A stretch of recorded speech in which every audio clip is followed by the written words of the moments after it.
Good morning class 10। शुरू करते हैं आज का हमारा क्लास। आज हम लोग डिस्कस करेंगे कॉजेज ऑफ पॉवर्टी।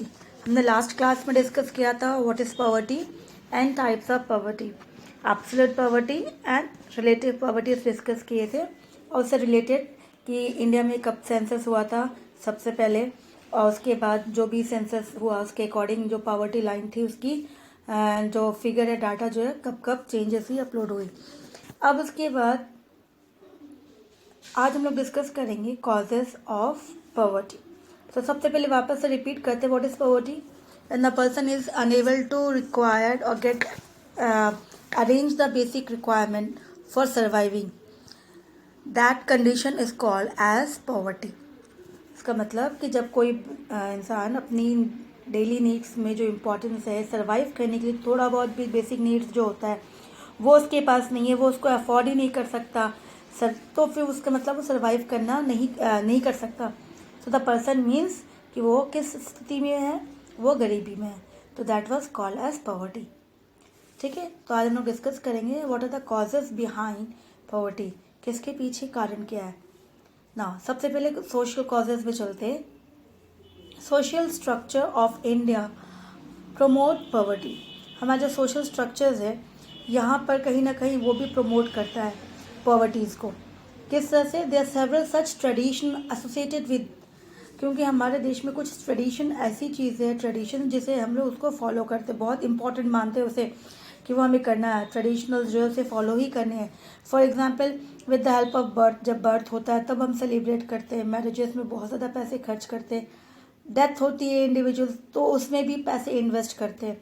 अगर कोई पुअर पर्सन है तो भी वो उसको करना ही पड़ेगा क्योंकि उसको समाज में रहना है। समाज क्या कहेंगे, सोशल स्ट्रक्चर जो हमारा है वो उसके लिए उसे करना ही पड़ेगा, भले उसे लोन लेना पड़े। तो that is the main means one of the reasons, main reasons that the peoples are moving, और those who are already living in poverty they are moving below poverty. तो इसी तरह से गरीबी तो है लेकिन और ज़्यादा गरीब हो जा रहे हैं इस तरह से। तो ये चीज़ें जो है उसे देखा गया due to traditional associated. Such an individual is unable to come out of his indebtedness during this entire lifetime. तो जब वो कर्ज लेता है तो उस कर्ज को कैसे चुकाएगा? पहले से ही कर्ज था, फिर इन सब चीज़ों के लिए उसने कर्ज लिया तो जिंदगी भर अपनी पूरी लाइफ टाइम जो है उसकी वो कर्ज चुकाने में निकल जाता है। So in the same way the desire to give birth to a baby boy, his contributions in population increases which is a major reason of poverty. Again दूसरी चीज़ है कि जब कोई सोचता है कि नहीं अगर बेबी गर्ल होती तो नहीं, हमें बॉय ही चाहिए, और जिसके लिए पॉपुलेशन इंक्रीज होता है तो उससे क्या होता है, पॉपुलेशन अगर वो बॉय के चक्कर में अगर उसने कहा कि नहीं मेरे पास एक बच्चा है तो ठीक है कोई बात नहीं, ओके गुड, नहीं उसे बॉय चाहिए क्योंकि वो आगे जाके उसके लिए क्या है, that person boy will start earning, कि वो अर्निंग करेगा। तो इसके कारण वो पॉपुलेशन जो है पहला दूसरा तीसरा वो बस चेक, जिस तरह से कि हमें पहले बच्चे में बेटा नहीं हुआ है तो नेक्स्ट टाइम हो जाएगा, नेक्स्ट नहीं तो थर्ड टाइम हो जाएगा। तो इससे जो हमारा कहीं ना कहीं हम कंट्रीब्यूट करते हैं किसमें, पॉपुलेशन इंक्रीज के अंदर। तो ये भी पॉवर्टी में ही है क्योंकि वो पहले से ही गरीब है और उसके कारण, और एक बच्चे को ध्यान से जितना हम अच्छे से पालन पोषण कर सकते हैं एक के साथ दो, लेकिन 2 से 3 और 3 से 4 जहाँ पे शेयरिंग जो है बढ़ जाता है तो हम 1 या 2 को जितना अच्छा से देख सकते थे, पाल सकते थे, हम उसे 3 या 4 में नहीं कर सकते। तो कहीं ना कहीं ये भी वन ऑफ द रीजंस आता है पॉवर्टी के अंदर। ना डिवाइडेड इनटू वेरियस कास्ट, और कुछ ऐसी भी है जो हम वेरियस कास्ट में डिवाइड करते हैं।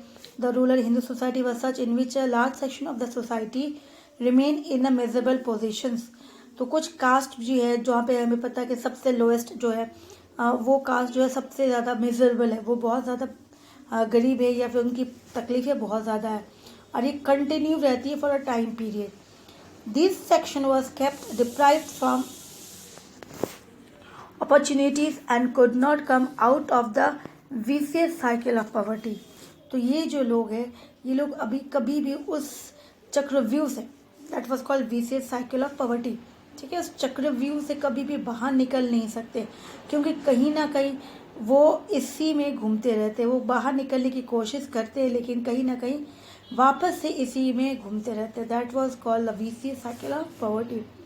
तो इस ट्रैप को तोड़ना बहुत ज़रूरी है। इस ट्रैप को तोड़ेंगे तो फिर लाइफ जो उनकी थोड़ा इम्प्रूव करना शुरू हो जाएगा। सो इम्पॉर्टेंट है कि अगर हम लोग ट्रेडिशनल स्ट्रक्चर जो है उसे छोड़ देते हैं और according to our economic status कि हमारे पास जितना पैसा है उसी पैसे के अकॉर्डिंग हम कुछ काम करेंगे। ज़रूरी नहीं कि बर्थडे सेलिब्रेट करना है या फिर मैरिज में ज़्यादा एक्स्ट्रा ऑर्डिनरी खर्च करना है। डेथ में जितना आपके पास अफोर्डेड होता है उतना करें। तो धीरे धीरे कहीं ना कहीं ये जो है वीसियस साइकिल कमज़ोर पड़ सकता है और इससे लोग बाहर आ सकते हैं। ठीक है।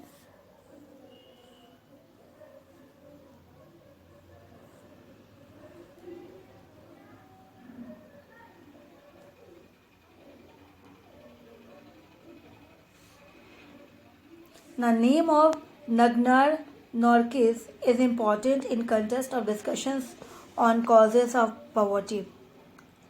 Narki propounded the theory of vicious cycle of poverty and said that nations are poor because they are already poor. The vicious cycle of poverty says that the causes of poverty is poverty itself and consequence of poverty is also poverty. तो कहा जाता है इनकी जो विचारधारा है नग्नर नॉर्केस की जो भी कहा है ये एक इम्पॉर्टेंट है अगर हम डिस्कस करते हैं पॉवर्टीज़ को, क्योंकि इनकी जो कंसेप्ट है वो बहुत ही स्ट्रेट फॉरवर्ड है कि जो थ्योरी है वीसियस साइकिल ऑफ पॉवर्टी की जो चक्रव्यूह उस तरह से हम कैसे उस थ्योरी से बाहर निकलते हैं उस क्या करेंगे। तो सबसे पहले उन्होंने कहा कि अगर कोई देश गरीब है पहले से ही, ठीक है, so the nations are poor because they are already, तो क्योंकि वो पहले से ही गरीब थे, क्योंकि हमारी अगर हम लोग हिस्ट्री में जाते हैं हमारी हिस्ट्री स्टार्टिंग एंशियंट टाइम का we are very prosperous country but when Britishers came in India and they have exploited our resources. तो उन्होंने जो हमारे रिसोर्सेज को इतना ज़्यादा एक्सप्लॉइट किया, इतना ज़्यादा कि वो क्या हो गया, उन्होंने रिसोर्सेज को यूज़ किया। रिसोर्सेज को यूज़ करने से हमारे मोस्टली जो है इकोनॉमिक जो है जो डेवलपमेंट थी वो स्टॉप्ड हो गई, क्योंकि ये चीज़ें थी एंशियंट टाइम में। लेकिन आफ्टर ब्रिटिशर्स ये चीज़ें सब कुछ ख़त्म हो गया। उन्होंने टोटली अपनी प्रॉफिट के लिए सिर्फ अपने बारे में सोचा, तो देश को क्या कर दिया कि वो गरीब हो गया। तो जब वो गरीब है तो फिर ऑलरेडी जो ऑलरेडी पुअर नेशन कंट्री कोई भी है तो वो गरीब ही रहेगा, उसे टाइम लगेगा उसको सुधार करने में। That nations are poor because they already poor. तो ये गरीब है क्योंकि इसके पीछे हिस्ट्री जो थी वो वैसी थी जिसके कारण आज हम गरीब है, तो उसे हमें सुधारना है और उसके लिए बहुत मेहनत करनी पड़ेगी। फिर कहा गया the vicious cycle of poverty said that the causes of poverty, गरीबी की जो कॉजेज है वो खुद एक गरीब है। क्यों? क्योंकि इसका रिजल्ट जो है कि वो गरीब था, गरीब है और गरीब रहना, क्योंकि उसमें कोशिश नहीं करता इस चक्रव्यूह से बाहर निकलने की। तो बहुत ज़रूरी है हमें उसे इस थ्योरी को, इस कंसेप्ट को, वीसियस साइकिल ऑफ जो है इससे तोड़ना है और उससे बाहर निकलना है, तब जाके कहीं ना कहीं जो है ये हम इम्प्रूव कर सकते हैं। अब हम लोग मूव करते हैं इकोनॉमिक कंसेप्ट क्या है इसका, इकोनॉमिक कॉजेज़ क्या है। इकोनॉमिक कॉजेज़ के लिए कहा गया है कि most of Indians populations has remain victims of economic backwardness. तो हमारी जो पॉपुलेशंस है इसके पीछे कारण कि वो गरीब क्यों, क्योंकि उसका जो पीछे जनरेशन्स थे, जो लोग थे पीछे, वो भी बैकवर्ड थे, इकोनॉमिक बैकवर्ड थे, उसकी आर्थिक स्थिति भी अच्छी नहीं थी। So under the condition of economic backwardness people become unable to invest in education and health due to which their quality remain inferior.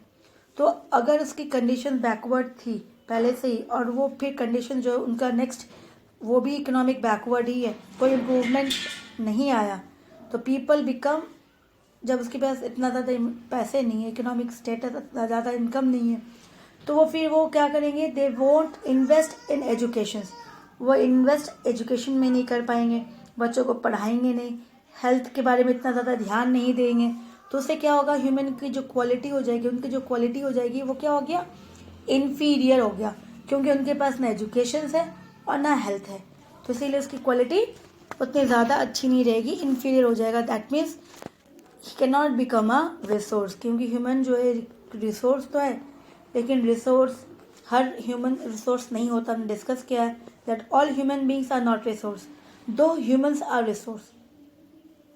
तो यहाँ पे ये लोग जो है वो रिसोर्स नहीं बनेंगे, क्योंकि रिसोर्स बनने से मतलब the person can create anything, वो कुछ ना कुछ बनाएगा, करेगा। Now, due to inferior quality, these people receive lower income. अब जब उसने अपने आप को जो है रिसोर्स नहीं बनाया, वो रह गए इन्फीरियर, तो वो क्या हो गया, वो उसके पास अच्छी क्वालिटी नहीं है, तो इसलिए उसको उसके अकॉर्डिंग उसको काम भी नहीं मिलेगा, वो काम उसके अकॉर्डिंग ही करेगा, उसको जो वो काम कर सकता है, तो उसकी इनकम क्या होगी, लोअर इनकम रहेगी। एंड दे रिमेन अमेल, जब उसके पास इनकम ही लो रह गई तो they remain unable to come out from the vicious cycle of poverty. तो फिर जब इनकम ही कम रही तो फिर वो किस तरह से इस विशियस साइकिल से बाहर कैसे निकलेंगे, क्योंकि उसने जो लोन लिया हुआ वो लोन तो वैसा ही रह जाएगा, क्योंकि जो कमा रहा है वो तो उसमें खाने में इन्वेस्ट हो जाएगा, उनके उससे एक्स्ट्रा होगा तब जाके वो लोन को चुकाएगा। तो इसी तरह से इस गरीब की जो चक्रव्यूह है वो वैसे ही रह जाती है, विशियस साइकिल के अंदर ही रह जाती है। तो इसके लिए बहुत ही इम्पॉर्टेंट है इसे तोड़ना, लेकिन वो डिपेंड होता है कि अगर हम अपने ऊपर इन्वेस्ट करते हैं in the sense of education, health. Before independence most of the Indians were dependent on agriculture and their resources basic was very weak. तो बिफोर इंडिपेंडेंस से पहले मोस्टली जो इंडियंस थे वो क्या थे, एग्रीकल्चरल्स थे, वो एग्रीकल्चर पे डिपेंड थे और उसका जो रिसोर्सेज था वो भी बहुत ज़्यादा अच्छा नहीं था, वो कमज़ोर था, वीक था। जो भी उनके पास नॉलेज थी, जो भी उनके पास इक्विपमेंट्स थी, ड्यू टू लेस इन्वेस्टमेंट, तो उसके पास इन्वेस्ट करने के लिए भी कम था। Agriculture productivity has remain low, तो आप जब किसी में इन्वेस्ट ही कम करोगे तो आउटपुट भी कम ही आएगा। तो इसी तरह से इसने इन्वेस्ट कम किया तो एग्रीकल्चर की प्रोडक्टिविटी भी क्या गई, थोड़ी रह गई, remain low. So economic backwardness lesson the availability of opportunities for individual. तो हमारे इकोनॉमिक बैकवर्डनेस कि हमारी आर्थिक स्थिति जो थी इतनी ख़राब थी, जिसके कारण अगर पैसे नहीं होंगे तो हम कुछ अच्छा नहीं खरीद सकते। जैसे यहाँ पे अगर पैसे होते तो हम लोग इन्वेस्ट करते यहाँ पे लोग, और एग्रीकल्चर की प्रोडक्टिविटी ज़्यादा अच्छी होती। तो इसीलिए कहीं ना कहीं इकोनॉमिक बैकवर्डनेस बहुत ही इंपॉर्टेंट है। तो जहाँ पे इकोनॉमिक बैकवर्डनेस का मतलब हमारी अवेलेबिलिटी जो है, अपॉर्चुनिटीज़ कि हम कुछ नहीं कर सकते कोई भी, क्यों, because he was having no money. Now, due to absence of opportunities, जब उसके पास अपॉर्चुनिटीज नहीं है, individual remain unable to come out of this vicious cycle of poverty, जिसके कारण वो इससे कभी भी बाहर आने नहीं सकता। ठीक है, तो ये था हमारा इकोनॉमिक कॉजेस। अब पॉलिटिकल कॉजेस में देखते हैं कि पॉलिटिकल कॉजेस में क्या इंपॉर्टेंस है। पॉलिटिकल कॉजेस में lack of positive political inclination has also become or has also been a major reason of poverty in India. तो कहा गया लैक ऑफ पॉजिटिव पॉलिटिकल जो है कि सिर्फ अच्छे लिए अच्छे काम करना है, लोगों की भलाई करना है, तो ये जो इंक्लिनेशन है ये ऊपर जानी चाहिए थी, ना कि नीचे आनी चाहिए। तो इसी तरह से ये ऊपर जाना था ग्राफ, तो ये इसमें भी पॉजिटिव थिंकिंग कमी है। तो इसीलिए before fifth 5-year planning, the government did not make any concrete effort to eradicate poverty. तो जब 5-year planning होता है तो 5th 5-year planning से पहले जो भी उन्होंने प्लानिंग की थी, 1st 2nd 3rd 4th, उसमें उन्होंने कोई भी अच्छा कॉन्क्रीट सॉलिड जिससे उसका रिजल्ट देखे कि हाँ पॉवर्टी को हम रिमूव कर रहे हैं, पॉवर्टी ख़त्म हो रही है, ऐसा कोई भी प्रोग्राम नहीं किया गया था। Various government made different plans to eradicate poverty, but due to lack of positive political wills, the benefit of these scheme could not reach the targeted individuals. तो अलग अलग, तो यहाँ पे हर साल 5th 5 years प्लान में मतलब हो गया कि 5 years मतलब वन टर्म, जहाँ पे कोई गवर्नमेंट चेंज होता है तो 5 years के बाद एक गवर्नमेंट चेंज होता है। तो इसीलिए मान लो कि अगर 4 गवर्नमेंट्स आए, डिफरेंट गवर्नमेंट्स आए, तो उन्होंने प्लानिंग तो की कि पॉवर्टी को इरेडिकेट करेंगे, बट उनकी जो पॉजिटिव एक्सपेक्ट थी कैसे काम करना, किस तरह से करना है, अब सही मायने में कि जो लोग बहुत ज़्यादा अफेक्टेड है उन्हें फ़ायदा हो, ये चीज़ें सही से उन्होंने ध्यान नहीं दिया। तो इसका मतलब उनका जो काम था वो यूजलेस हो गया, वो कोई मतलब ही नहीं हुआ उनके काम का।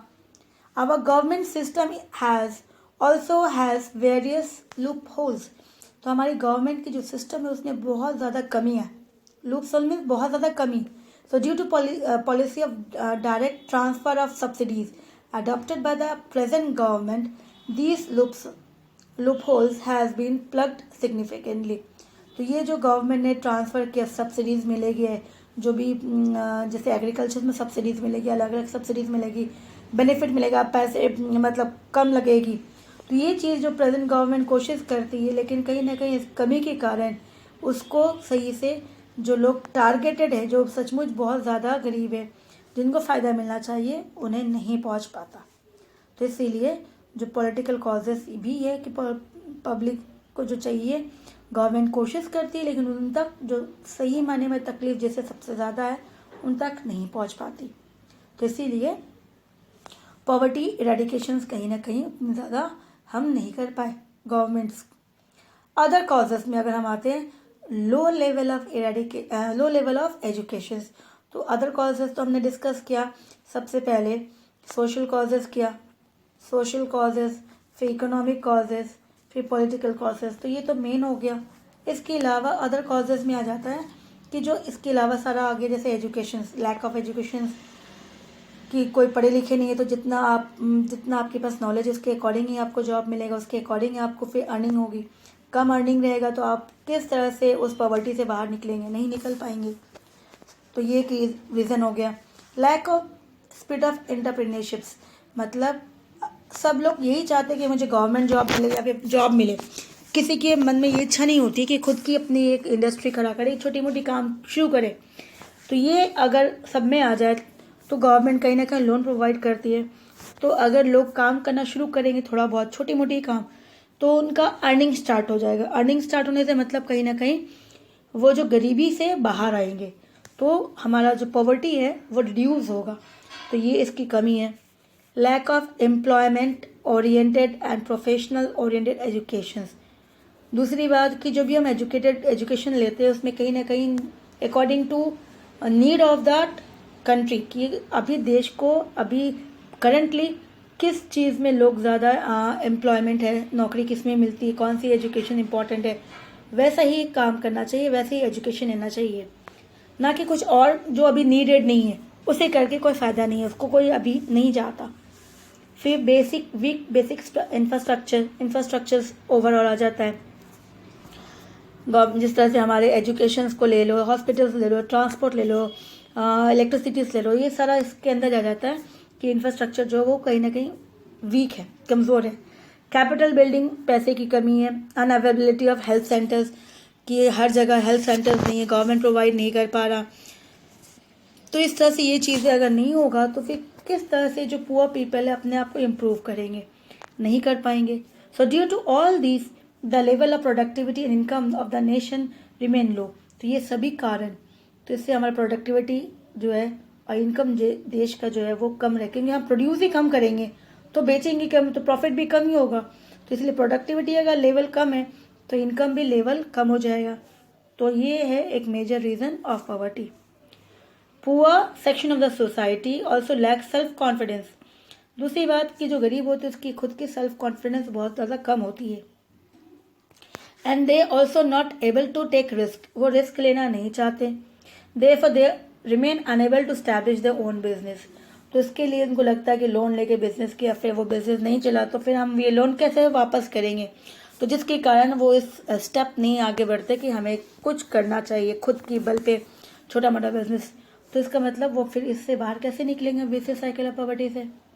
इन्फ्लेशन, महंगाई और राइज इन प्राइस जैसे कहा जाता है, ये भी कहीं ना कहीं गरीबों के लिए एक बहुत बड़ा चैलेंज है, क्योंकि वो जितना अर्न करते हैं तो थोड़ा बहुत स्टार्टिंग में चलो ठीक है, उनकी अर्निंग थोड़ी इम्प्रूव होती है, तो फिर कहीं ना कहीं महंगाई बढ़ जाती है, तो वापस बैक टू ज़ीरो, कि वापस उनका वापस पीछे आ गए।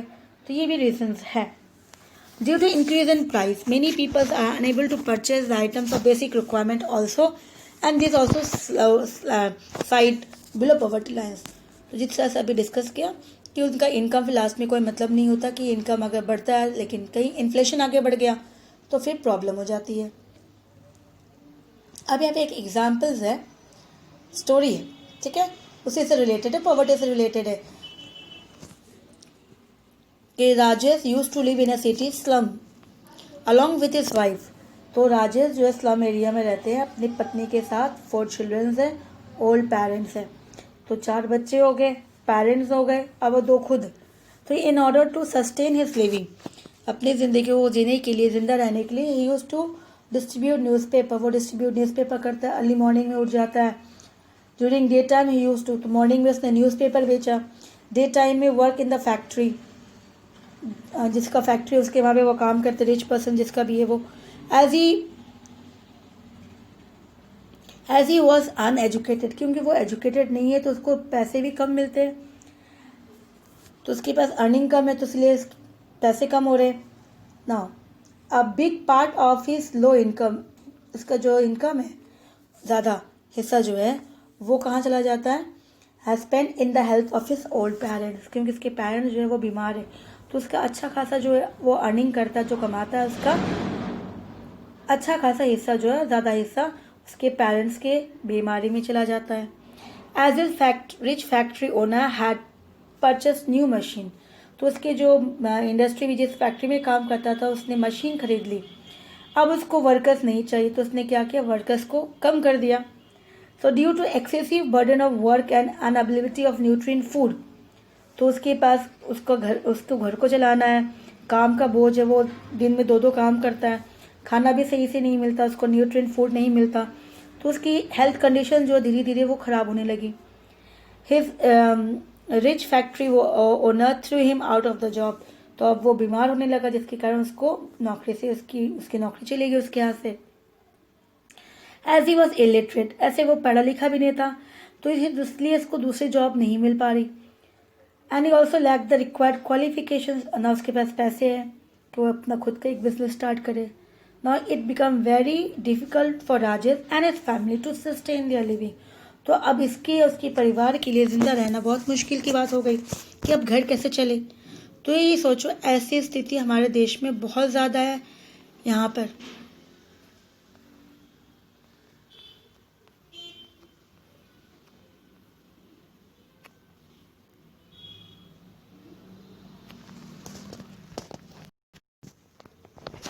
नेक्स्ट टॉपिक शुरू करते हैं कि किस तरह से फिर इतने सारे जो प्रॉब्लम्स है उसका सॉल्यूशंस क्या है। ऐसे तो सबसे पहले इसको डिस्कस करते हैं, मेजर्स टू इरेडिकेट पॉवर्टी, क्या करना चाहिए इसे हमें ताकि पॉवर्टी जो है कम हो जाए। तो सबसे पहला टॉपिक है spread of education and health care service. तो गवर्नमेंट को सबसे पहले जो है एजुकेशन सिस्टम को हर जगह, ताकि लोग जो है जो अफोर्ड नहीं कर सकते वो भी उनकी एजुकेशन अच्छी से हो और हर जगह हेल्थ केयर सेंटर्स अवेलेबल हो। So illiteracy is the root cause, जहाँ पे इलिटरेसी जो है सबसे इम्पॉर्टेंट और रूट कॉज कहा गया है गरीबी के लिए। तो ज़्यादा ज़रूरी है कि हमें लोगों को एजुकेट करना चाहिए, तो ताकि उसको उसकी एजुकेटेड हो जाएगा तो उसको बेनिफिट मिलेगा, तो उसको नौकरी मिलेगी, वो आराम से कोई भी उसके अकॉर्डिंग उसके जो काम उसके नॉलेज के अकॉर्डिंग वो काम कर सकता है। तो इससे क्या होगा, in order to educate poverty, तो कहीं ना कहीं फिर धीरे धीरे जो नंबर ऑफ जो पॉवर्टी है वो रिड्यूस होगी। So in order to eradicate the problem of poverty it is necessary to spread education. तो बहुत ज़रूरी है इसको कम करने के लिए कि हमें एजुकेशन को स्प्रेड करना चाहिए, क्योंकि एजुकेशन गेनिंग एजुकेशन तो मतलब वो क्या हो जाएगा, स्किल्ड हो जाएगा, उसको कोई काम करना तो आएगा। अगर वो स्किल्ड हो जाएगा तो प्रोडक्टिविटी प्रोड्यूस कर सकता है, इसकी इंक्रीज हो जाएगी, तो उसकी इनकम स्किल हो जाएगी, इंक्रीज हो जाएगी। तो इस तरह से उसकी जो नॉलेज है, प्रोडक्टिविटी इंक्रीज होती है, किसके थ्रू, स्किल के थ्रू, नॉलेज के थ्रू, जो उसने काम किया उसको वो काम करना आता है।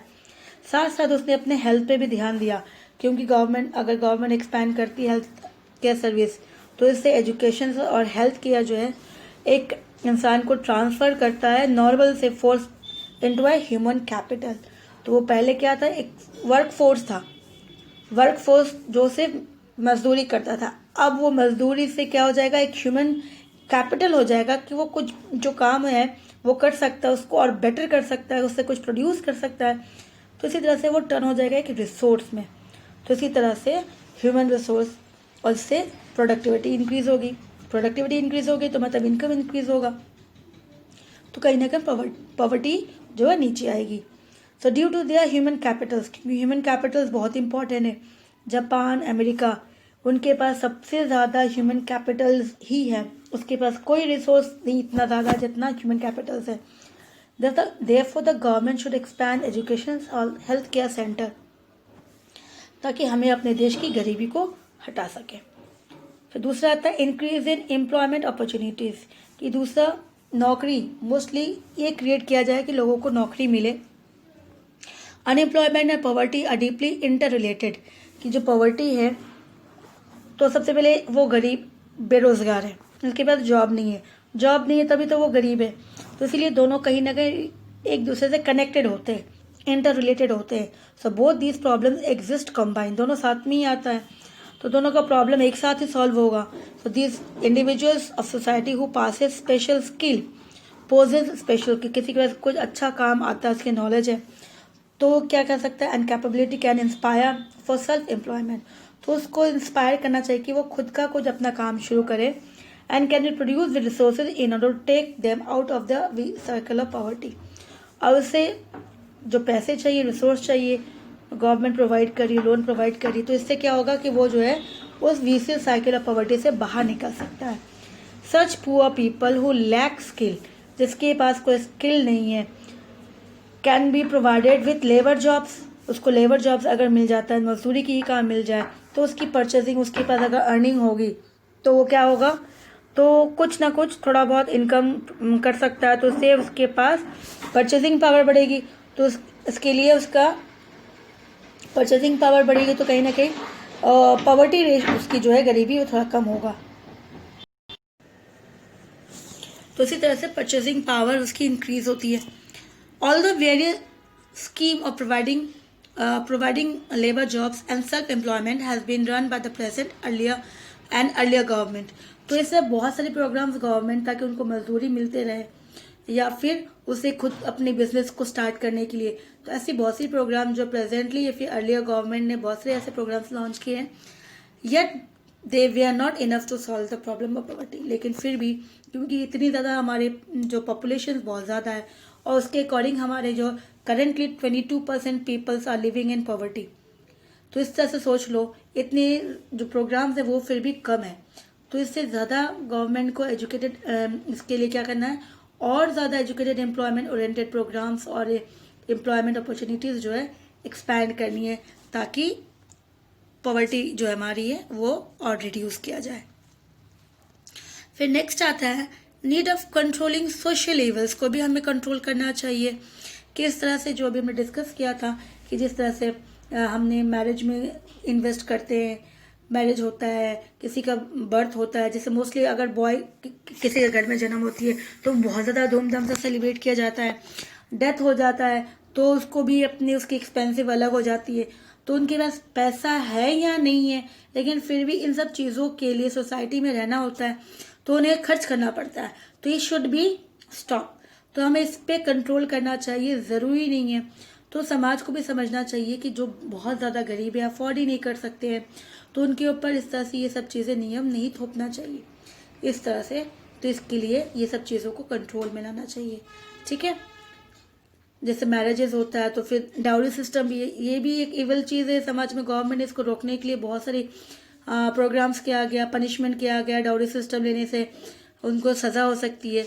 तो ये सब चीज़ें ताकि हम लोग कंट्रोल कर सके, ताकि हम कोशिश करें, गवर्नमेंट भी कोशिश करिए कि पॉवर्टी को एलिमिनेट किया जाए, धीरे धीरे ही सही, लेकिन उसको मिटाए, कम करें ना। कंट्रोल ऑन पॉपुलेशंस भी, क्योंकि जितना ज़्यादा पॉपुलेशन होगा, क्योंकि अगर 2 बच्चे होंगे तो 2 बच्चों को जितना अच्छे से लोग पाल के उनको एजुकेट करके अच्छे से बड़ा कर सकते हैं, वहीं पे 4 से 5 बच्चों को, मतलब कहीं ना कहीं इन्वेस्टमेंट ज़्यादा, जो अफोर्ड कर सकते प्रॉब्लम, लेकिन कहीं ना कहीं जो गरीब है उनको ये बहुत ज़रूरी है समझाना कि पॉपुलेशन जो है किस तरह से उसको कंट्रोल करना चाहिए। कम बच्चे हैं तो ज़्यादा अच्छा है उनके लिए भी, ताकि वो अपने बच्चों को अच्छे से एजुकेट कर सके। तो ये बहुत इंपॉर्टेंट है, और गवर्नमेंट कोशिश करिए कि कंट्रोल हो पॉपुलेशन पे। फैमिली प्लानिंग बहुत सारा किया गया है ताकि उनको समझाया जाए, कंट्रोल करे family planning, health care centres, ताकि इन्वेस्टमेंट उनको बच्चों को भी दिया जाए, उनकी हेल्थ भी अच्छी रहे। पॉपुलेशन कंट्रोल होगा तो कहीं ना कहीं पॉवर्टी इरेडिकेट भी हो सकती है।